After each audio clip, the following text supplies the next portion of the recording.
À quel moment dans votre activité, c'est une surprise de devoir expliquer ce que vous faites? Le storytelling, en fait, c'est tout simplement l'art de raconter des histoires. Si on a envie que les gens nous suivent, il faut leur raconter des histoires. Beaucoup d'entrepreneurs, d'entrepreneuses me disent « Oui, mais Mohamed, ça c'est hyper perso en fait. Les gens, ça les concerne pas. » Et je leur dis « Oui, mais ça dit quoi de toi? Est-ce que ça sert ton propos? Est-ce que ça sert ton activité ou pas? Est-ce qu'aujourd'hui, dans votre communication, on ressent qui vous êtes? Ce client était venu me voir et il m'a dit « Non, mais le storytelling, ça marchera jamais pour moi. » 2 mois après, il cartonne. Est-ce que tu penses qu'en 30 secondes, tu peux expliquer quoi que ce soit? Si on essaye de se mettre dans la peau d'un solopreneur ou d'une solopreneuse, tu vois, qui a envie, qui sent que c'est le moment, tu vois, j'ai envie de partager justement un bout de mon histoire, enfin en tout cas d'utiliser le storytelling. On commence par quoi en fait? Salut à toutes et à tous et bienvenue dans ce nouveau numéro de JV mais j'ai peur, le podcast qui aide les solopreneuses et les solopreneurs à oser la vidéo incarnée face caméra dans leur communication. Aujourd'hui, je suis très content de vous proposer un format un petit peu différent de ce que je fais d'habitude sur la chaîne, puisque si vous suivez l'aventure depuis le début, je reçois un ou une invitée qui vient nous livrer ses secrets de fabrication par rapport à sa création de contenu vidéo. Voilà, comment est-ce que toutes ces personnes arrivent à créer du contenu vidéo régulièrement et à en faire un levier vraiment hyper important dans leur communication. Voilà, c'est le format que je vous propose d'habitude. N'hésitez pas à aller voir les 3 premiers épisodes qui sont disponibles sur la chaîne. Aujourd'hui, j'ai envie de vous proposer un numéro un petit peu spécial. D'ailleurs, il y aura plusieurs numéros dans ce style-là, une série, voilà, un petit peu hors série, puisqu'on va s'intéresser à une discipline, à un levier qui est assez méconnu aujourd'hui. On va en parler avec mon invité que je vais vous présenter dans un instant. On va parler de storytelling. Voilà, comment le storytelling peut être intéressant à utiliser dans vos créations de contenu vidéo. On va essayer de comprendre ça avec mon invité du jour, Mohamed. Bienvenue dans JV mais j'ai peur. Comment vas-tu? Merci, bah écoute, je suis vraiment ravi d'être là. Je te cache pas que je suis un petit peu malade, du coup la voix... Moi aussi, ça s'entend un petit peu, je pense. On doit avoir des voix très agréables. Voilà, mais je suis vraiment ravi d'être là et de pouvoir parler de cette discipline qui, moi, me tient vraiment à cœur. Exactement, voilà, pour les gens qui ne te connaissent pas, tu es consultant en storytelling. J'ai participé à l'un de tes accompagnements où c'était vraiment hyper intéressant, hyper impressionnant. Donc j'ai hâte qu'on puisse creuser un petit peu ce levier qui est effectivement un petit peu méconnu, mais qui peut pourtant apporter de très belles choses. Donc n'hésitez pas vraiment à suivre Mohamed. Je vous mettrai toutes les indications, ses réseaux sociaux et tout ça. On pourra en reparler à la fin. Mais voilà, ça me tenait à cœur de vous proposer une série d'épisodes comme ça, un petit peu différents de ce qu'on fait d'habitude. Donc Mohamed, si tu es prêt, je te propose qu'on attaque. Pour commencer, c'est la coutume, dans JV mais j'ai peur, 3 mots-clés pour te présenter. T'as choisi quoi? Alors j'ai choisi transmission. Est-ce qu'il faut que j'explique ou je donne les 3 mots et après ouais. Moi, la transmission, pour moi, c'est quelque chose d'extrêmement important. D'ailleurs, à la base, je faisais pour les gens et je me suis rendu compte que le meilleur cadeau que je pouvais faire, c'était de leur donner les clés pour qu'ils puissent gérer eux-mêmes et que c'est eux qui savent le mieux pour eux-mêmes. Mais encore faut-il leur donner les outils. Donc, transmission, très, très important pour moi. Ensuite, la deuxième chose, ça va être vulnérabilité. Je me suis rendu compte que, en termes de connexion avec les autres, on pouvait se connecter vraiment qu'avec quelqu'un qui avait accepté de nous montrer un petit bout de lui-même. Donc, cette part de vulnérabilité. Et le troisième mot, c'est force. Parce que cette vulnérabilité, on va en faire une force. Et c'est grâce à ça qu'on va pouvoir développer notre activité, connecter avec les autres et plus la subir. Vous le sentez, le spécialiste en storytelling ou pas? Il est là, il est chaud. Dès les 3 premiers mots, on est là. Ok, trop bien. Donc, est-ce que tu peux nous dire un petit mot quand même sur ce que tu fais, toi, dans la vie, avec qui tu travailles, donc storytelling, mais du coup, c'est quoi ton job? Bien sûr. Moi, ce que je fais très, très concrètement, c'est des accompagnements. Donc, c'est des accompagnements qui vont durer en général 2 mois, 2 mois et demi. On se fait des visios très régulièrement avec les personnes que j'accompagne. Le type de personnes que j'accompagne, ça va être essentiellement de l'indépendant ou du dirigeant de petite entreprise qui souhaite incarner sa marque. C'est-à-dire qui veut faire du personal branding, tout simplement. Qui veut être l'image. Et donc, on va partir de son histoire personnelle. On va apprendre toutes les techniques de storytelling, comment faire visualiser une histoire, comment transporter les gens, etc. Et ensuite, on va décliner ça sur ses réseaux sociaux jusqu'à sa stratégie d'acquisition. Et mon dada dernièrement, c'est aussi tout ce qui va être pitch. Donc, comment on se présente en réseau entrepreneur pour marquer les esprits et que les gens se souviennent de nous. Ça, c'est trop bien. Je pense que ça va intéresser pas mal de personnes qui nous regardent ou qui nous écoutent. C'est pour ça que je voulais t'avoir absolument à ce micro, parce que ça fait vraiment sens, je pense, quand on pense à la création de contenu vidéo, le fait d'incarner, comme tu dis. Je pense qu'il y a ces blocages-là qui parfois arrivent. Comment je me présente? Qu'est-ce que je dois raconter? Comment je peux structurer un script vidéo? Donc, ok, trop bien. Merci pour cette présentation, Mohamed. Je te propose, sans plus attendre, qu'on ouvre la première partie de cet épisode, de cette discussion. Dans un premier temps, moi, j'avais envie qu'on aborde cette notion de storytelling déjà. Pour les gens qui ne sont pas trop connaisseurs du concept, est-ce que tu pourrais nous donner une définition? Ça veut dire quoi, storytelling? Alors, le storytelling, en fait, c'est tout simplement l'art de raconter des histoires. Ça, c'est vraiment les fondements du storytelling. C'est d'utiliser une histoire pour communiquer. Parce qu'en fait, c'est quelque chose qui est assez ancestral. On a l'habitude de transmettre les messages par des histoires. Il y a beaucoup de contes, il y a beaucoup d'histoires, de fables. Les gens passent combien de temps par semaine, par exemple, sur Netflix, juste à regarder des histoires? Netflix, sur les autres plateformes aussi. En fait, le storytelling, c'est le fait de passer par une histoire pour pouvoir transmettre un message, parce que le cerveau adore les histoires. Pour aller même un petit peu plus loin, il y a une étude qui a été faite où on a mis des gens dans une IRM, donc un appareil d'imagerie médicale, et on leur a fait lire des histoires. Et on s'est rendu compte que lorsque quelqu'un lit une histoire et qu'il est transporté dans cette histoire, en fait, ça active les mêmes zones du cerveau que celles activées dans l'action réelle. Donc quand le personnage prend un objet, c'est le cortex moteur qui va s'activer. Et en fait, le storytelling a cette faculté-là, qui est qu'on n'est pas juste en train de dire quelque chose, on est en train de faire vivre les choses aux gens. Et ça augmente la capacité à mémoriser l'action, parce qu'on a vraiment transporté la personne. Et tu parlais donc de l'accompagnement de la vidéo qu'on a tournée où tu racontes ton histoire. Pour moi, ça a été un moment important dans notre relation, parce que le fait que tu me partages ton histoire, dont je me souviens encore aujourd'hui, qui m'a beaucoup touché et que je vous invite vraiment à aller découvrir, pour moi, c'est un vecteur de lien qui est incroyable et surtout un vecteur de confiance. Et la vente, c'est de la confiance. Donc, si on a envie de vendre des produits, si on a envie de communiquer, si on a envie que les gens nous suivent, il faut leur raconter des histoires. Ok. Très belle entrée en matière. J'adore la manière dont tu as la capacité justement à expliquer le pourquoi du comment. Donc, si je te suis et si je comprends bien, en fait, le storytelling, ça a toujours existé au final. Toujours, depuis la nuit des temps. Et il y a des gens qui le maîtrisent parfaitement bien. Et plus c'est maîtrisé, moins on le voit, plus on sent que c'est naturel. J'allais te poser la question, c'est quoi un bon storytelling pour toi? Un bon storytelling, c'est le storytelling qui va toucher les gens qu'on veut de la manière qu'on veut, tout simplement. Un bon storytelling, il défend vos valeurs, en fait. C'est pour ça que c'est important de connaître ses valeurs, connaître son why.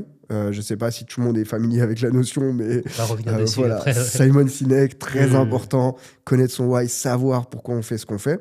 Et souvent, une des questions qu'on me pose, c'est est-ce que je dois parler de ça? Par exemple, beaucoup d'entrepreneuses me disent « Oui, mais Mohamed, ça c'est hyper perso en fait. Les gens, ça les concerne pas. » Et je leur dis « Oui, mais ça dit quoi de toi? Est-ce que ça sert ton propos? Est-ce que ça sert ton activité ou pas?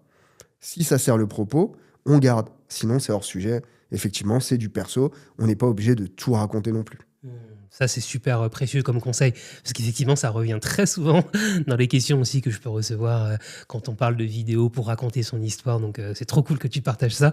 Si on essaye de se mettre dans la peau d'un solopreneur ou d'une solopreneuse, tu vois, qui a envie, qui sent que c'est le moment, tu vois, j'ai envie de partager justement un bout de mon histoire, en tout cas d'utiliser le storytelling pour avoir plus d'impact dans ma communication. On commence par quoi, en fait? Tu parlais du cercle d'or de Simon Sinek. Oui. Élément fondamental. Si jamais vous ne connaissez pas, je vous encourage vraiment à aller voir la vidéo qui ne dure pas très longtemps, où il explique ce qu'est le cercle d'or. Ça serait ça, peut-être la première étape pour... C'est la première étape. Il n'y a rien à dire, c'est vraiment la première étape. Dans mon accompagnement, premier module, cercle d'or. Même mon rendez-vous découverte, ce que les gens appellent le rendez-vous découverte, pour moi, c'est un atelier. C'est-à-dire que je leur fais un atelier sur le why. J'ai besoin qu'ils comprennent immédiatement l'intérêt de ce why-là et de leur poser la question, aujourd'hui, lorsque vous communiquez, est-ce qu'on perçoit vos valeurs? Est-ce qu'on perçoit qui vous êtes ou pas? Et si je peux inviter les solopreneurs, les solopreneuses à se poser la question, est-ce qu'aujourd'hui, dans votre communication, on ressent qui vous êtes? Est-ce qu'on voit vos valeurs? Est-ce qu'on voit votre why? Ça, c'est le premier diagnostic qu'il faut faire avant même de commencer à communiquer. Trop bien. Donc là, en fait, les gens qui nous regardent ou qui nous écoutent peuvent prendre déjà un carnet Et c'est quoi? On note quoi? On note des mots-clés? Alors, moi, j'ai une façon de travailler d'ailleurs, un élément que je peux partager avec vous, c'est que j'utilise l'IA aussi dans mes coachings. Ok, Donc, j'ai créé un petit GPTs, trop bien. un petit module qui pose des questions. Et il y en a un qui s'appelle Trouve ton why. Et donc, il va se mettre dans la peau d'un coach et il va poser des questions jusqu'à ce que la personne soit un petit peu plus au clair sur son why. Ça remplacera jamais un être humain, mais ça permet d'avancer. Et si tu le souhaites, Cyril, pour toi et pour ton audience, je vous partagerai avec Magnifique, grand on le plaisir mettra dans cet la outil. prochaine newsletter. Trop bien, merci Totalement. beaucoup Mohamed. Trop bien, ok. Donc le why, si on devait alors, je pense que c'est plutôt familier entre guillemets pour les gens qui nous regardent ou qui nous écoutent, mais souvent il y a un peu de confusion, tu vois. Je pense Oui. qu'il y a des gens qui pensent comprendre ce que c'est, mais qui comprennent pas vraiment. Est-ce que tu peux nous l'expliquer le plus simplement possible? Ah bah, très bien. Donc, Simon Sinek, qu'est-ce qu'il nous dit? Il nous dit que la plupart des entreprises, elles savent ce qu'elles font. Elles savent comment elles le font, mais elles ne savent pas pourquoi elles le font. Et quand je dis pourquoi, c'est pas la raison, c'est-à-dire pourquoi je le fais, dans quel but, c'est pourquoi je le fais, c'est à cause de quoi. Qu'est-ce qui m'a amené à faire ça? Et en fait, il a constaté que les entreprises qui réussissent, et il prend l'exemple d'Apple, il dit Apple, si elle est toujours innovante chaque année, beaucoup plus que n'importe quelle boîte, c'est parce que eux, ils sont vraiment conscients de leur pourquoi. Et que leur pourquoi, c'est le fameux think different, penser différemment. Et c'est parce qu'ils pensent différemment qu'ils font des produits qui sont intuitifs, élégants, dans un écosystème, qui créent une communauté forte. Et qu'est-ce qu'ils vendent? Des ordinateurs, des tablettes, etc. Donc, les entreprises qui connaissent leur pourquoi, elles incarnent leur vision, elles savent pourquoi elles font les choses et elles sont alignées. Les entreprises qui ne savent pas, en fait, elles partent du quoi? Elles disent, je vends des ordinateurs, des tablettes. Bon, jusque-là, rien de révolutionnaire. Comment on crée des produits intuitifs, élégants? Finalement, n'importe qui peut copier ça. Mais par contre, aller copier les valeurs, aller copier l'ADN, aller copier ce que les gens ont dans les tripes. Et d'ailleurs, Steve Jobs, qui était quelqu'un de très charismatique, mais pour ceux qui s'intéressent un petit peu aussi de très tyrannique, en fait, si on lui pardonne un petit peu tout ça, c'est parce que derrière, ça sert une vision et que les gens voient la vision. Ils se disent, en fait, cet homme, si il était aussi extrême et aussi dur, c'est parce qu'il voulait créer le produit le plus parfait, parce qu'il croyait en son truc de faire les choses différemment.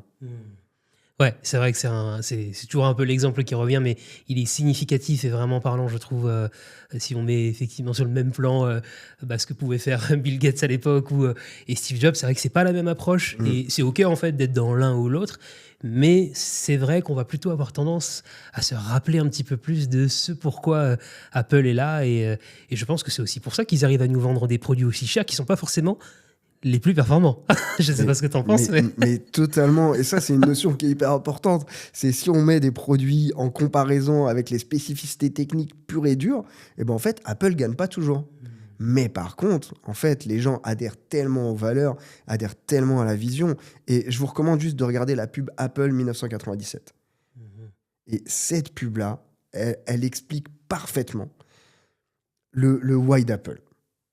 Vous allez sur YouTube, vous tapez pub Apple 1997, et là, ils parlent aux fous, aux marginaux, à ceux qui veulent changer le monde. Ils peuvent être admirés, ils peuvent être détestés, mais en tout cas, c'est eux qui font avancer les choses. Et c'est ce truc-là, en fait, Apple. C'est qu'on accepte de faire les choses différemment. Et avec le recul, là, on voit que Apple a un succès fou, c'est-à-dire c'est acquis pour tout le monde, mais je me souviens plus de son nom, le PDG de Microsoft, à l'époque où l'iPhone sort, il y a une vidéo sur un plateau télé où il est mort de rire, et il dit, mais ça marchera jamais, un téléphone sans clavier à $500, impossible que ça marche. Et il est mort de rire, vraiment. Et on voit quelques années plus tard que, en fait, c'est le fait qu'ils osent et qu'ils sortent un petit peu du schéma classique qui leur a permis de créer cette adhésion. Et en fait, aujourd'hui, moi, quand j'achète un iPhone, quand j'achète un produit Apple, inconsciemment, ce que j'achète, c'est ça. C'est le fait de vouloir être différent, le fait d'oser, le fait de sortir du lot. C'est ça que ça appelle à l'intérieur de nous. Ouais, ça te permet d'avoir un statut aussi finalement. C'est qu'est-ce que ça dit de moi, le faire de faire cet achat. Et en fait, ça peut être... peut avoir ça avec n'importe quel produit, n'importe quel service finalement. Et c'est pour ça que c'est intéressant d'encourager toutes les personnes, indépendants ou pas, enfin entrepreneurs ou autres, peu importe le statut, de travailler cette notion-là. Je suis totalement aligné à ça. Donc étape 1, travailler sur le why. Peut-être pour être vraiment complet sur cette question-là, c'est des éléments aussi où on va chercher dans notre histoire personnelle. C'est arriver finalement à faire des connexions entre des événements peut-être qui ont pu nous arriver, mêlés à quoi? À la vision peut-être qu'on a du monde et comment on a envie d'impacter, c'est ça? C'est ça, c'est se poser la question dans notre parcours, qu'est-ce qui fait qu'on fait les choses de manière unique ou très spécifique? C'est quoi la mission derrière? L'exemple d'Apple, on peut se dire, en fait, c'est trop gros, c'est décorrélé de... Éloigné, quoi. Voilà, c'est un petit peu éloigné. Mais si on met ça au niveau, par exemple, d'un solopreneur, et je peux peut-être prendre un cas client pour que vous compreniez très très bien, Ludivine Gravelot, coach en images que j'ai accompagné. Donc Ludivine, quand je discute avec elle et je lui dis pourquoi tu fais du coaching en images, elle me dit pour aider les femmes à se sentir mieux dans leur corps. Il y a beaucoup de gens qui pensent que c'est bon, on a le why. Faut pas s'arrêter là. Ok, Ludivine, pourquoi c'est important pour toi? Parce que pendant plusieurs années, j'ai été assistante maternelle et en fait, quand je rendais les enfants aux parents, je voyais des mères qui étaient fatiguées, leur corps avait changé après la grossesse, elles étaient dans une détresse visible, quoi. Et moi, j'ai toujours aimé coudre, j'ai toujours aimé la couture et j'avais pas forcément envie de devenir thérapeute, mais je savais que je pouvais leur redonner confiance grâce au coaching en images. Et en fait, c'est aussi pour ça que c'est important pour moi. Et Ludivine, elle va encore plus loin dans la vulnérabilité, et c'est pour ça qu'elle cartonne d'ailleurs, c'est que parle aussi de sa relation avec son ex-mari qui a été maltraitant, où ça a été compliqué, et c'est quelque chose qu'elle assume tout de suite. Donc, il y a des gens qui vont dire « Ouais, mais c'est impudique, c'est bizarre, etc. » Et au début, je parlais de vulnérabilité et de force.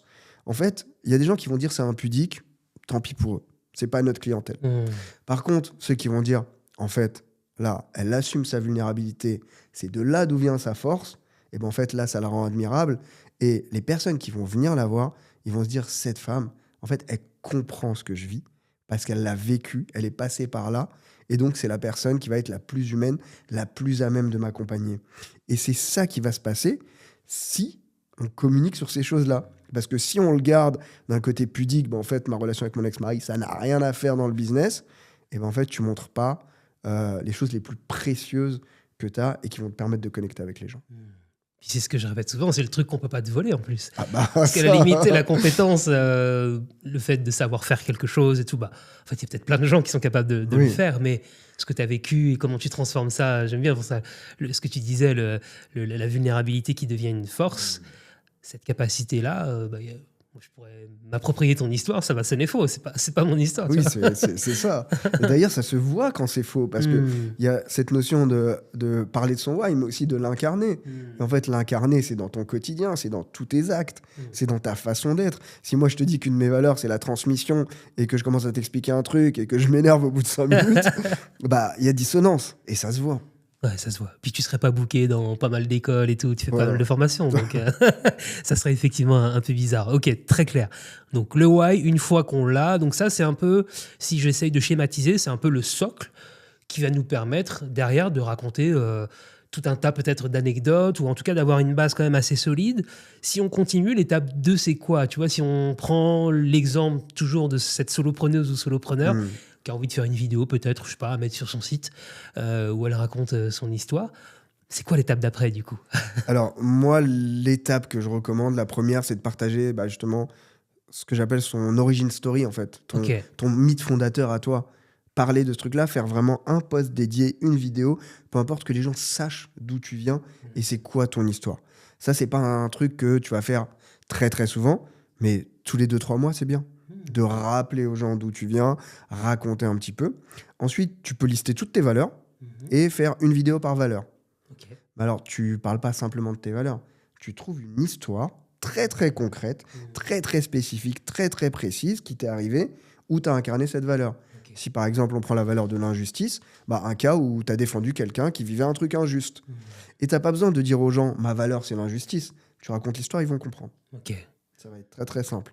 Donc, tu as tes valeurs, mais on est aussi là, on est solopreneur, on est là pour vendre, on est d'accord.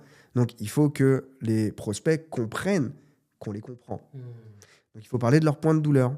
Donc, pareil, il te faut une histoire par point de douleur. Et là, le mieux, le plus fort, c'est le cas client. Si tu as un prospect, tu as accompagné quelqu'un qui, avant de venir te voir, par exemple, était invisible sur les réseaux sociaux, tu l'as aidé à faire ses vidéos, tu l'as accompagné, et aujourd'hui, il ou elle cartonne, et ben en fait, ça, c'est ta meilleure histoire. Et les histoires, elles sont pas obligées d'être, tu vois, quand on parle de storytelling, elles sont pas obligées d'être grandiloquentes, d'être toujours hyper inspirantes, etc. Des fois, il faut des trucs très, très, très, très concrets. Ok. Et au-delà des points de douleur, moi, je suggère aussi de faire des objections. Si tes clients, ils ont des objections, attendez pas qu'ils viennent vous les dire, en fait. Faites directement une histoire sur une objection. Ce client était venu me voir et il m'a dit « Non, mais le storytelling, ça marchera jamais pour moi. » 2 mois après, il cartonne. Tu vois, ce type d'histoire. Ok, je vois.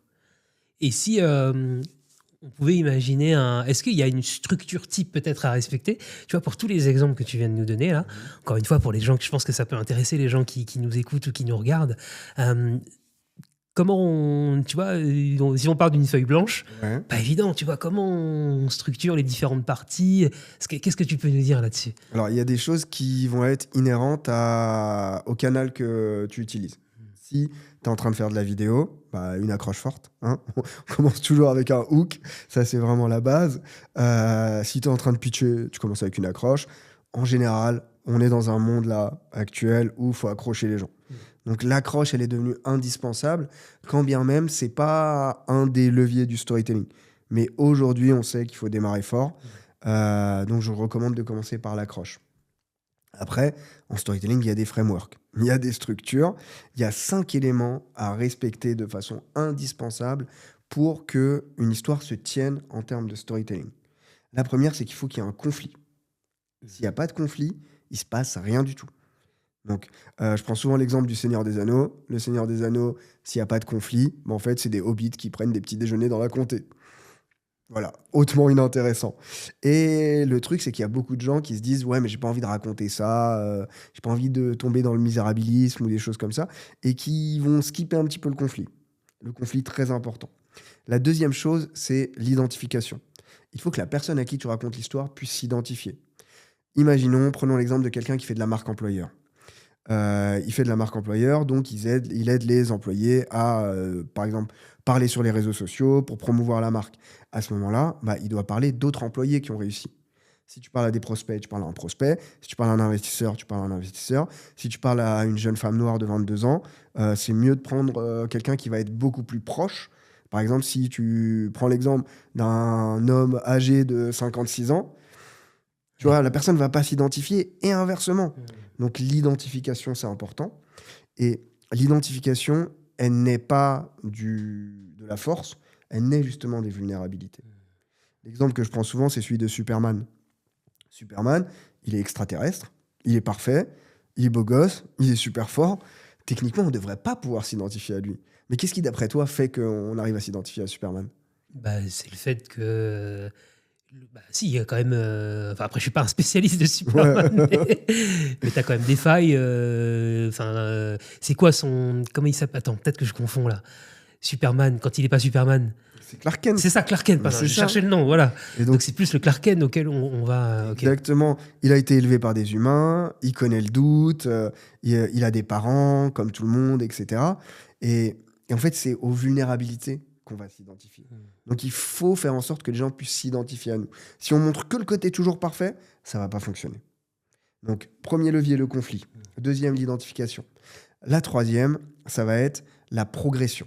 Il faut qu'il y ait une progression entre le début de l'histoire, le point A, et le point B. Il faut qu'il y ait une évolution. Il ne faut pas que le début et la fin de l'histoire soient le même, sinon il ne s'est rien passé. Et c'est le conflit en général qui permet cette transition-là. Et il faut éviter ce qu'on appelle les Deus Ex Machina, donc qu'il y ait un élément extérieur qui vienne et qui aide le héros. Ça, les gens, ils détestent. Il faut réussir grâce à ce qu'on sait, grâce à ce qu'on a appris, grâce aux échecs, et échouer aussi. Ça fait partie de l'histoire. Mais il faut vraiment une progression logique. Parce que cette progression logique, elle va montrer à ton audience que tu sais ce que tu fais, tu sais par où tu es passé, et qu'est-ce qui te rend légitime. quatrième enjeu, le quatrième élément, ça va être des enjeux forts. Il faut que les enjeux ils soient vraiment forts. La même histoire racontée avec des enjeux forts et sans enjeux forts, on peut totalement passer à côté. Je vais donner un exemple pour que ça soit clair. Si je vous dis, il y a quelques années, j'avais besoin de pitcher devant des investisseurs. J'avais fait un prêt de 50 000 euros. Mon équipe comptait sur moi. Si je ratais, j'étais foutu. J'avais pas dormi de la nuit la veille. J'avais les jambes qui tremblaient au moment de monter sur scène. Finalement, ça s'est bien passé. Là, on comprend les enjeux. Je les ai bien verbalisés. Je peux raconter exactement la même histoire en enlevant tous les enjeux. Et des fois, les gens font ça pareil, hein, par peur de ou se la raconter ou beaucoup de choses. Ça donnerait un truc du genre, j'ai eu l'occasion de pitcher devant des investisseurs. La salle était vraiment grande. J'avais peur qu'on m'applaudisse pas comme les autres. Finalement, ça s'est bien passé et l'organisateur m'a mis une tape sur l'épaule. Donc, quatrième élément, les enjeux forts. Et le dernier élément, c'est le noyau émotionnel dans l'histoire. Il faut qu'il y ait du cœur. Et pour aller chercher le noyau émotionnel, il faut justement parler de son why, parler de nos valeurs, parler de ce qui est important pour nous. Ok. Je sais pas si ça donne des pistes. T'imagines, attends, Ouais. c'est trop bien. Très bien. C'est génial, attends, c'est presque c'est une masterclass gratuite là qu'on est en train de donner finalement. Non, c'est trop bien, c'est super parce que je trouve que parfois ça manque un petit peu, tu vois, de choses concrètes comme ça, parce qu'on entend beaucoup, oui. Je pense que c'est dans les gens qui nous regardent là ou qui nous écoutent, je dis, c'est assez présent. Enfin, le concept est plutôt là, storytelling et tout, mais comment on s'y prend et qu'est-ce qu'on doit retrouver pour faire une bonne histoire et donc c'est trop bien. Merci de partager tout ça avec nous, Mohamed. Grand plaisir. Trop bien. Donc ça, c'est vraiment les 5 éléments donc à cocher, quel que soit finalement le format qu'on va faire, à l'écrit ou en vidéo, même si là, effectivement, nous, c'est plutôt la vidéo qui nous intéresse, mais essayer dans la mesure du possible d'avoir à chaque fois, dans chaque histoire, ces 5 éléments. Exactement. Ok, très bien. Ça peut marcher sur des histoires très courtes qui Ouais, respectent le format short sur les réseaux sociaux. C'est la question que j'allais te poser. Ça s'y prête, ça, sur du format court. Ok. Totalement. Après, on va pas rentrer dans le détail, mais le fait qu'il y ait un conflit, donc qu'on sache tout de suite c'est quoi le problème, que les enjeux ils soient clairement définis, créer de l'identification, parler à la bonne personne, le noyau émotionnel, parler vraiment des valeurs, et je viens de perdre le dernier, mais tous ces trucs-là... La progression, je crois que tu Oui, disais. c'est ça. Et tous ces trucs-là, en fait, tu peux les mettre. Ok, parfait. Qu'est-ce que tu recommandes aux gens qui justement ont un peu peur, tu vois, de faire entrer les gens un peu dans les coulisses, tu vois, de leur vie. C'est quoi, toi, tes tips, tes astuces pour essayer d'encourager les gens à y aller, quoi. Moi, une des choses qui a presque tout changé pour moi, c'est de faire ce travail sur le why et de comprendre pourquoi on fait les choses. Une histoire que je raconte très très souvent, c'est celle d'un homme qui arrive sur un chantier de construction.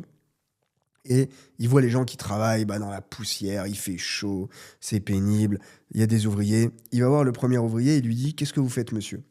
Et le premier ouvrier, il lui dit « Je pose des briques. » Un air nonchalant, on voit, il n'est pas content d'être là. Il arrive vers un deuxième homme qui fait le même travail, mais tout aussi péniblement. Il lui dit « Et vous, qu'est-ce que vous faites ?» Il dit « Moi, je monte un mur. » Donc il s'arrête, il regarde autour de lui, et là, il voit dans le fond un homme qui travaille avec un enthousiasme mais démesuré, sourire aux lèvres. C'est un des 7 nains qui va à la mine, vraiment, trop heureux. Donc il s'approche de cet homme et lui dit « Et vous, qu'est-ce que vous faites ?» Et là, l'homme, il lui dit « Moi, je bâtis une cathédrale. » En fait, ce que j'invite moi les gens à faire, c'est à se poser la question, c'est quoi ma cathédrale ? Qu'est-ce qui fait que chaque tâche peut être un petit peu pénible ou qui fait peur ? Et en fait, on y va parce qu'on sait pourquoi on fait les choses. Et en fait, ça, c'est le levier le plus puissant qui va vous permettre de tout dépasser, que ça soit la peur du regard des autres, parce qu'on n'est plus en train de se dire est-ce que les gens vont me juger ? On est en train de se dire en fait, là, je vais être utile pour les gens. Je vais vraiment apporter quelque chose et quelque chose qui est important pour moi. Ouais, c'est ça. Après, il ne s'agit plus uniquement de nous, mais de la big picture finalement. Enfin, qu'est-ce qu'on est en train d'accomplir et comment vous pouvez m'aider finalement à faire ça. Exactement. Okay. Exactement. Tu vois, que ce soit toi ou moi, ou je pense la plupart des gens d'ailleurs que tu invites, en fait, nous, on est des catalyseurs. On n'est pas le personnage principal. On est toujours celui qui va permettre la transmission. Notre client, c'est le personnage principal. Et nous, on va lui permettre d'atteindre ça. Et en fait, le fait d'être dans cette position-là et d'avoir cette mission-là, pour moi, il n'y a rien de plus puissant en termes de motivation. Totalement raccord avec toi. C'est souvent ce que j'explique moi aux gens avec qui je travaille, c'est que c'est pas tant la vidéo, enfin l'outil vidéo qui m'intéresse, c'est comment on s'en sert finalement pour aller bousculer peut-être les codes de l'écosystème de mon client parce qu'il arrive avec un positionnement complètement différent et que ça fait évoluer les choses, comment on arrive à faire advenir de nouveaux récits, changer un peu les standards de réussite, ça c'est trop bien. C'est plutôt ça qui me drive plutôt que de prendre mon boîtier, de faire mes réglages, ça je m'en fous un peu, tu vois. C'est bizarre pour un vidéaste, mais ok, trop bien. Tu parlais de pitch tout à l'heure, et ça je pense que ça peut intéresser Mohamed. C'est quoi pour toi un bon pitch? Alors, pour moi, un bon pitch, c'est un pitch qui est adapté au contexte. Ouais. En fait, une des erreurs, je peux dire que c'est une erreur, c'est tout le monde connaît l'elevator pitch. Oui. Celui où on a 2 minutes pour pitcher, il faut aller vite, etc. Sauf qu'en fait, dans la vie, on n'est pas toujours dans le contexte. On a un investisseur face à nous, on a besoin de le convaincre en 2 minutes, lui balancer le business plan de façon subtile, mettre un petit peu de son histoire personnelle. Non, il y a des contextes dans lesquels pitcher. Et c'est pour ça que moi, lorsque j'accompagne les gens, je leur fais toujours voir 4 pitchs différents, Ok. dont l'elevator pitch, parce qu'on en a besoin dans certains contextes. Ouais. J'ai le contre-pitch. Le contre-pitch, c'est quand on a très très peu de temps pour pitcher et qu'on est dans un contexte qui va nous enfermer. En fait, il y a des réseaux entrepreneurs où on te dit, bon, on n'a pas trop le temps de pitcher, du coup, tu as 30 secondes, vas-y. Est-ce que Des tu penses- réseaux très tôt le vendredi matin, là, c'est ça? Par Ok. exemple. On ne citera pas, mais on sait de quoi on parle. Ok. Par exemple. Est-ce que tu penses qu'en 30 secondes, tu peux expliquer quoi que ce soit? Impossible. On est d'accord? Ah, c'est chaud, quoi. Voilà. Donc moi, je leur dis à ce moment-là, sortez du cadre. Ne pitchez pas, ou alors pitchez d'une autre manière, mais juste que les gens vous retiennent. Le seul objectif, c'est qu'on vienne vous parler après. Donc moi, mon pitch, mon contre-pitch, c'est je m'adresse à l'organisateur, avec son prénom, ce sera toi dans ce contexte, et je suis désolé Cyril, mais là, en 30 secondes, moi, je peux pas pitcher.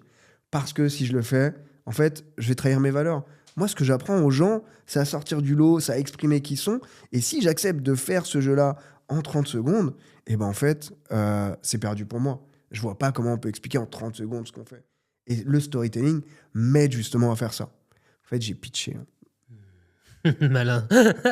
Mais de manière à ce que les gens Ouais. ils disent, oh, il se passe quelque chose là. Il y a le cadre qui se dérobe, il n'a pas envie de pitcher, qu'est-ce qui se passe? Il faut que les gens comprennent.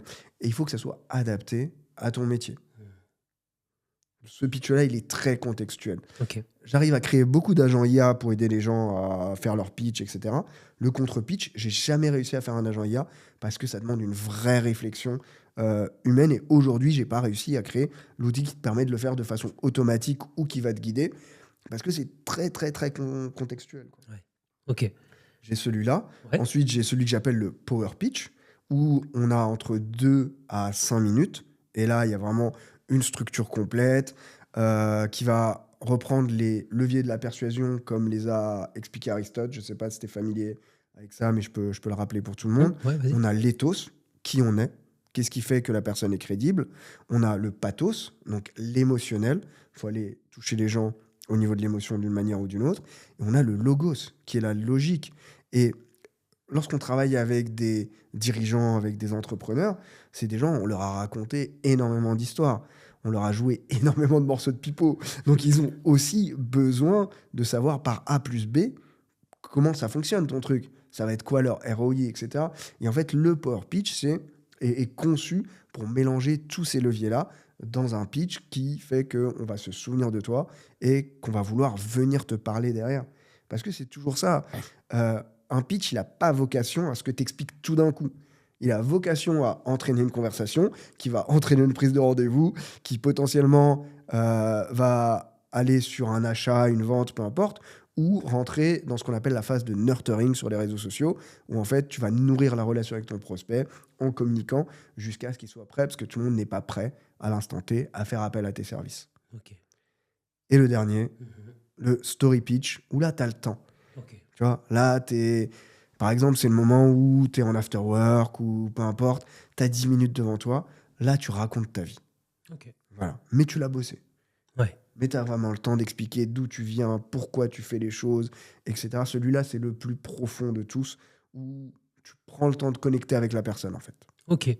Très clair. Ok, super. C'est vrai que c'est hyper intéressant, je trouve, et pertinent d'avoir plusieurs cartes à jouer en fonction du contexte dans lequel on se trouve, parce que je pense qu'il y a beaucoup de gens qui se retrouvent un petit peu en galère. Ah oui. Parfois, ah ouais, soit je l'avais pas préparé, ah oui, je pensais que j'aurais plus de temps. Donc c'est trop Alors, cool. message à passer aux gens qui disent je suis pas prêt.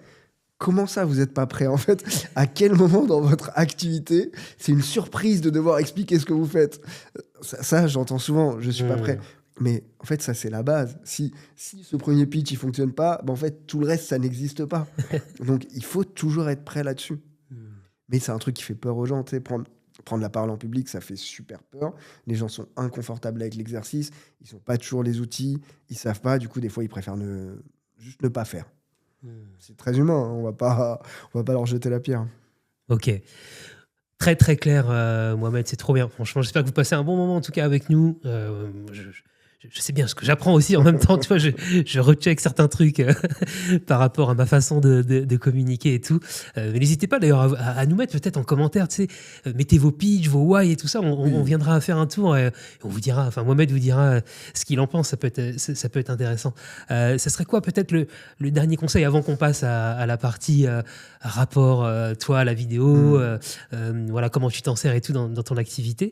Ça serait quoi peut-être le dernier conseil que tu aurais envie de donner comme ça aux gens pour s'amuser peut-être avec le storytelling? Enfin, qu'est-ce que tu aurais envie de dire? Tester. Il faut tester. En fait, c'est un art qui est vivant.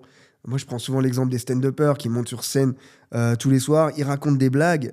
Ça rigole, tu gardes la blague. Ça rigole pas, tu jettes la blague. Et ben en fait, le pitch, il n'arrive pas comme ça, par magie. Il faut le tester. Sur le papier, on va avoir des idées. Ça va passer, ça va pas passer. Sur les réseaux sociaux, une stratégie éditoriale, c'est pas un one-shot. Tu publies plein de vidéos, il y en a une qui va mieux fonctionner que les autres, etc. Donc vraiment tester, c'est un truc qui est vivant et on peut pas savoir tant qu'on n'a pas plongé dans l'eau, quoi. Ouais, et puis j'imagine que c'est quelque chose effectivement avec les différents tests que tu peux faire qui s'améliorent et qui plus tu le fais, plus tu le maîtrises, quoi. C'est ça.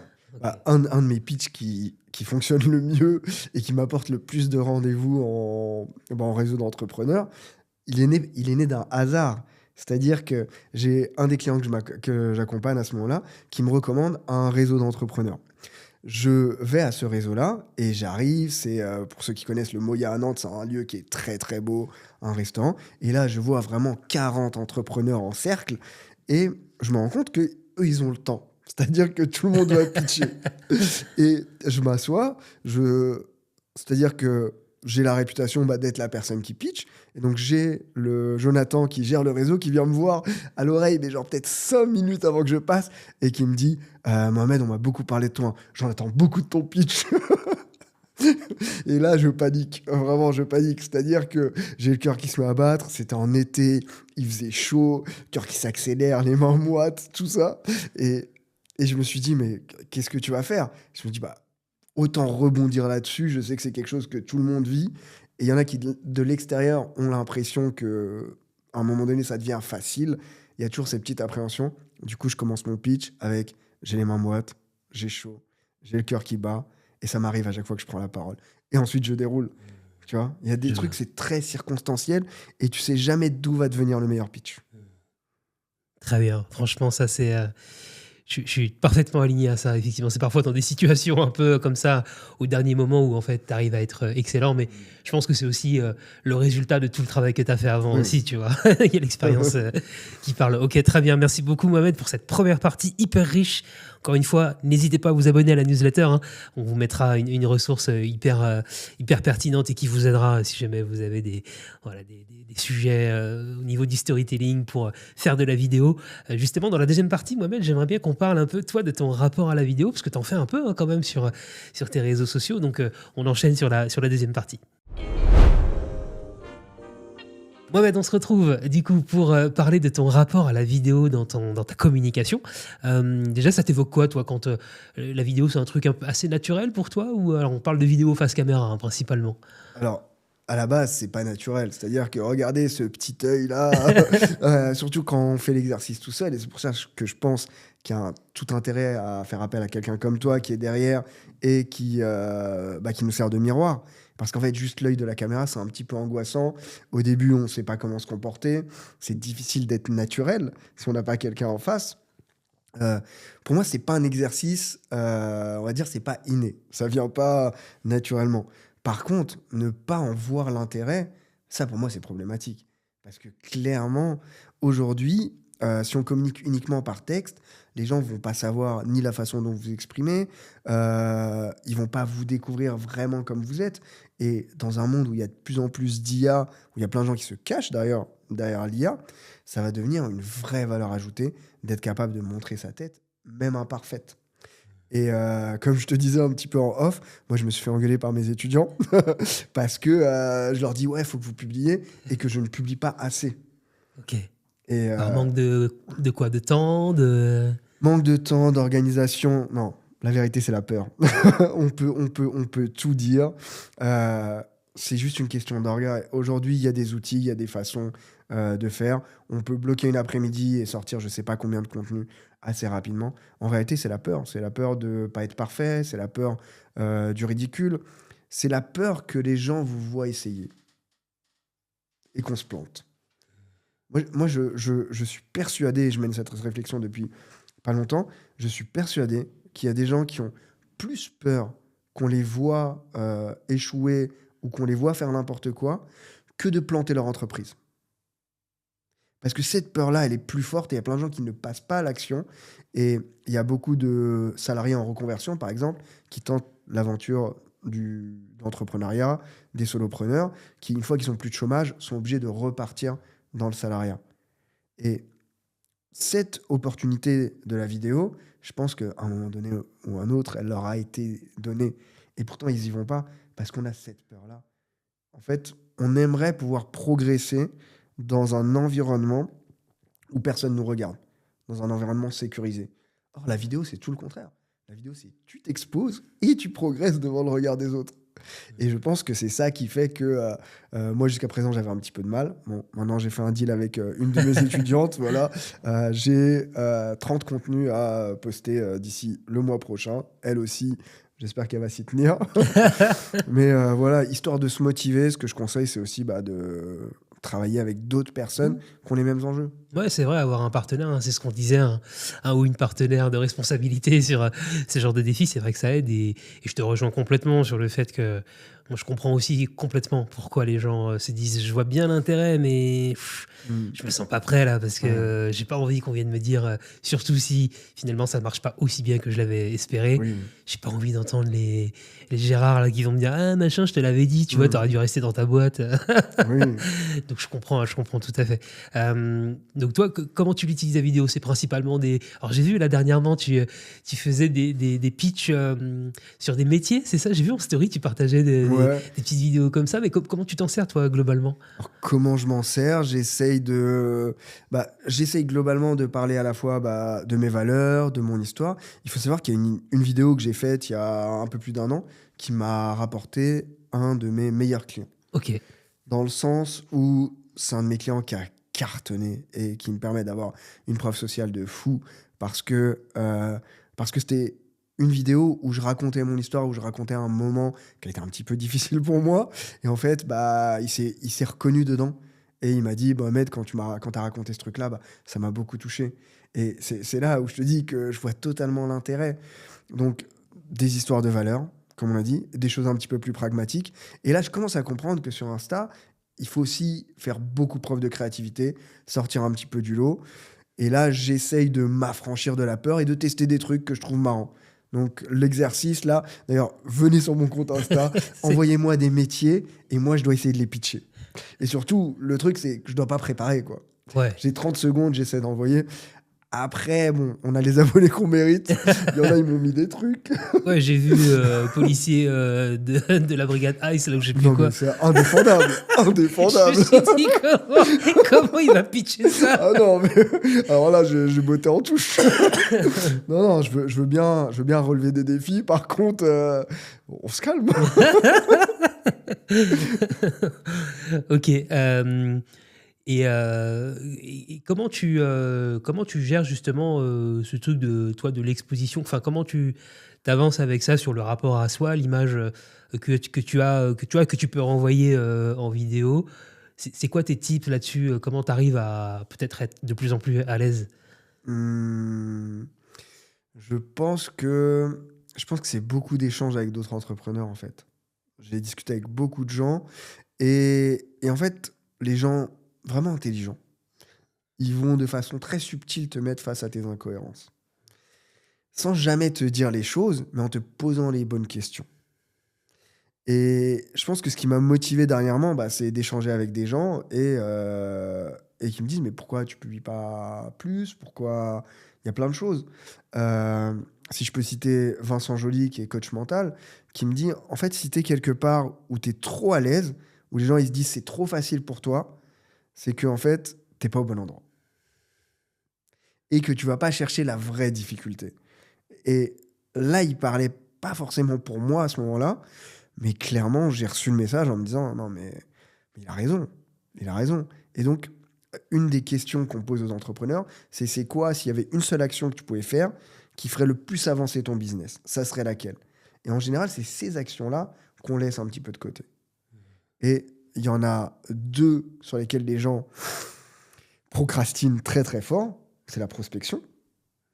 Je connais des gens qui sont prêts à tout faire pour ne pas prospecter. Vraiment, c'est-à-dire, ils sont prêts à trouver toutes les astuces et le fait de communiquer ou de se montrer en vidéo. Alors que c'est les 2 leviers les plus puissants. Mais comme ils font peur, on n'a pas envie d'y aller. Ok, ouais, non, mais c'est effectivement, j'aime beaucoup cette formule que tu as. Si c'est pas assez compliqué là où tu es, c'est que t'es pas au Oui, bon endroit. Et je crois qu'il y a un peu la même chose un peu en business, genre si t'es la personne la plus avancée dans la pièce, change de pièce à un moment ouais. donné, tu vois, pour essayer d'aller voir plus haut. Mais d'ailleurs, toi, tu fais partie de la freelancerie. C'est aussi Ouais. comme ça. Est-ce que c'est comme ça que toi, t'avances, que tu arrives à dépasser Hmm. les peurs? Clairement, ouais, Ouais, on se challenge, on aime bien, ouais. ouais, ouais. Notamment avec mon pote François, où on a vraiment cette connexion, donc qui est le fondateur, où même si on se le dit pas, mais je crois qu'on aime bien, tu vas avoir ce côté un Ah. petit peu ah vas-y, ok, t'as fait ça, vas-y, attends, Mm. j'arrive avec un autre truc. Et mais même avec les autres membres du groupe, je pense que ça crée effectivement une émulation où quand ouais, t'en as un qui explore une voie, ah mais tu te dis mais putain, c'est hyper intéressant.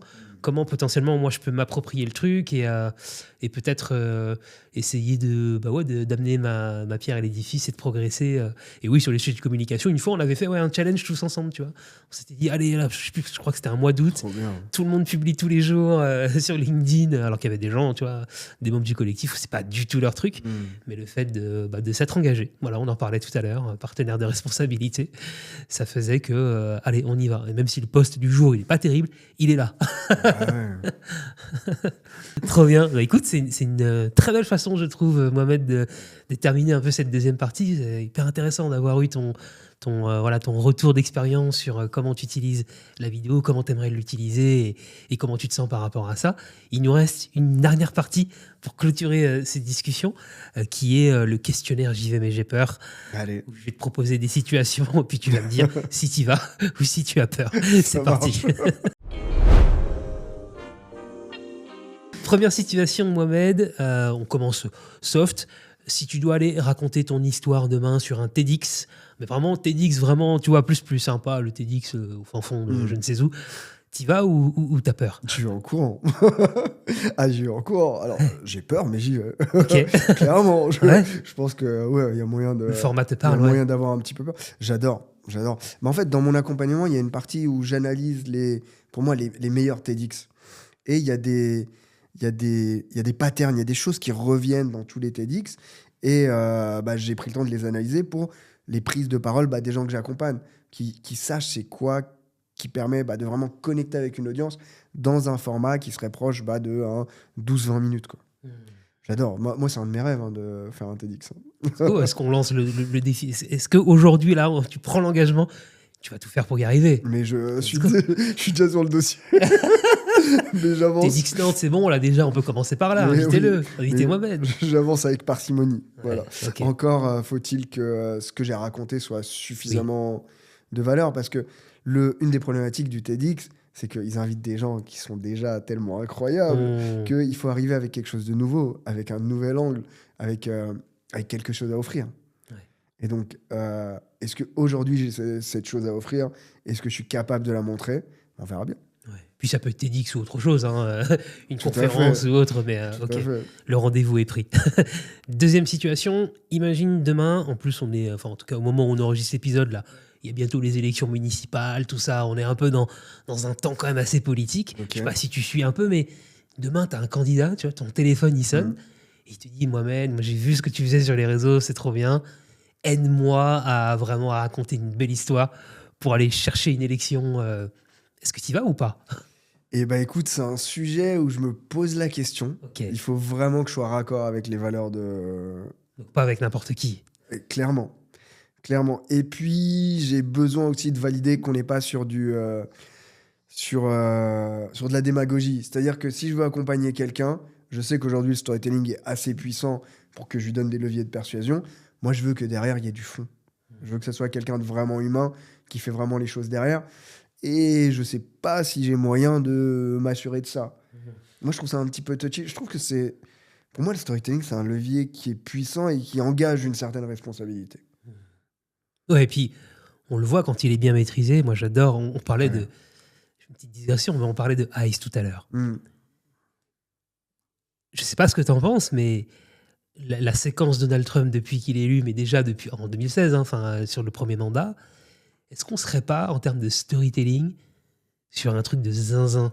Parce que se dire ce gars-là arrive au pouvoir, si on vraiment, c'est vraiment touchy, hein, mais si on prend de la hauteur sur, est-ce qu'en termes de storytelling, le gars c'est pas une bête? Donald Trump, c'est un des meilleurs storytellers que je connais. Mais tous les présidents américains, ils sont super forts en storytelling. Tu vois un discours d'Obama, tu vois un discours de Trump, ils sont super forts. Et Trump, il a un storytelling qui est très populiste. On se moque souvent, il y a une vidéo de Barack Obama qui parle et une vidéo de Trump qui parle. Et on voit que le langage de Donald Trump est très simple, très basique, et les gens, ils rigolent. Obama, il est éduqué. Trump, il utilise des mots trop simples, trop débiles. En fait, là, on tombe dans un piège qui est celui de notre supériorité morale. On se dit, Donald Trump, il parle avec un langage trop basique, il parle qu'aux idiots. Il sait très bien à qui il parle, Trump. Et son niveau de langage, il n'est pas adapté par hasard. Donc en fait, quand on rigole, on passe à côté de quelque chose qui est très très bien pensé. Trump maîtrise vraiment très bien le storytelling. Et ça fait peur. Bien sûr, c'est là où ça montre effectivement, là, t'en parlais au début, de l'importance et enfin, du fait que ça existe depuis la nuit des temps et que ça ait permis effectivement des choses invraisemblables. C'est qu'une bonne histoire, en fait, bien racontée, adressée avec les bons mots à la bonne personne, ça peut aller très loin, quoi. Donc, Ah, mais... ok, on referme cette parenthèse. Mais je trouvais ça intéressant. Chaque fois moi, que je vois ce genre de phénomène, je me dis, mais oh, une fois qu'on a dit effectivement que le gars était ouf et tout, mais purée, en fait, derrière, là, il y a une maîtrise d'un certain mécanisme là qui est ouf et que les démocrates n'ont pas réussi, quoi. Enfin, Ouais, non, il est très très fort. t'inquiète pas, je n'isolerai pas le bout. Voilà ce que pense Mohamed sur Donald Trump. Et enfin, pour terminer, Mohamed, c'est un peu la question signature du podcast. Alors, d'habitude, c'est autour de la vidéo. Là, on va se focaliser sur le storytelling. Qu'est-ce que le storytelling t'a appris, Mohamed, sur toi que tu savais pas déjà? Ça m'a appris énormément de choses sur moi, le storytelling. Et si pour moi, je suis un fervent défenseur du storytelling, c'est que le storytelling, ça te permet de communiquer avec les autres, mais ça t'oblige aussi à regarder en toi. Si tu veux raconter ton histoire, tu es obligé de te pencher sur ton histoire. Et un des exercices, je me souviens, j'étais chez mes parents qui habitent à Paris, c'était Noël. Et en général, quand je vais chez mes parents, j'ai pas énormément de choses à faire, j'ai mon PC portable. Et je me dis, là, il faut vraiment que je travaille sur mon histoire parce que je peux pas dire aux gens, on va faire le travail sur ton histoire si moi, je l'ai pas fait en profondeur. Et je commence un petit peu à noter tout ce que j'ai fait dans ma vie, ce travail. Et sans m'en rendre compte, j'ai les larmes qui se mettent à couler. Et je me rends compte que j'ai beaucoup douté dans ma vie et qu'il y a des décisions que j'ai prises euh, qui étaient de l'ordre de la peur, en fait, que j'aurais jamais prises si j'avais conscience à ce moment-là de ce que je valais. Et en fait, tu vois, on parle beaucoup de why. Moi, mon why, c'est que les gens ils prennent conscience de ce qu'ils valent. Moi, je pense que les êtres humains sont égaux, mais qu'ils ont besoin d'armes pour défendre cette égalité. Et pour moi, le storytelling, être capable de bien parler de toi, savoir ce que tu vaux, c'est la base si tu veux exister dans ce monde. Parce que personne va te donner cette existence. Tu vois, Tu peux passer toute ta vie à être invisible. Il y a des outils, il y a des choses. Et lorsque je fais ce travail avec les gens, et j'ai une cliente qui m'a envoyé un message il n'y a pas très longtemps quand elle a fait ce travail sur tout ce qu'elle avait fait, c'est des trucs, ça me touche à fond, quoi.